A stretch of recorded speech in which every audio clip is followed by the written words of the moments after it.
அனைவருக்கும் இனிய வணக்கம் நண்பர்களே. இப்போ நம்ம ஒரு மலை மேலே நின்றுட்டுருக்கோம். இது வேறு எங்கேயும் இல்லைங்க, நம்ம திருவண்ணாமலை தான். கடந்த வருடம் நம்ம கார்த்திகை தீபத்துக்காக போயிருந்தோம். ஆனால் தீபத்தை அன்னைக்கு போகலை, அதுலேருந்து ஒரு 5-6 நாட்கள் கழித்து தான் போயிருந்தோம். இந்த மலை மேலே நான் ஒரு 5 வருடங்களுக்காக மேலே ஏறிட்டு தான் இருக்கேன். எனக்கு ரொம்ப பிடிச்ச ஒரு மலையேற்றம் இது. இந்த மலை மேலேருந்து இந்த ஊரோட அழகியும் அந்த கோவிலோட அழகையும் பார்க்குறப்ப அவ்வளோ ஒரு ரம்மியமாகவும் பிரம்மாண்டமாகவும் இருக்கும். அது நம்மளுக்கு இந்த மலை மேலே ஏறி பார்த்தா தாங்க தெரியும், அவ்வளோ ஒரு சந்தோஷத்தை கொடுக்கும். இந்த தீபம் சூரியாஸ்தமனம் ஆன உடனே 6 மணிக்கெலாம் ஏற்றிடுவாங்க.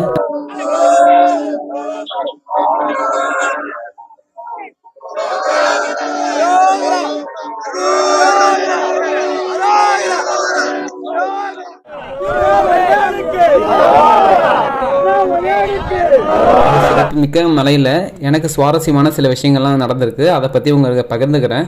அடுத்த வீடியோவை கண்டிப்பாக பாருங்கள்.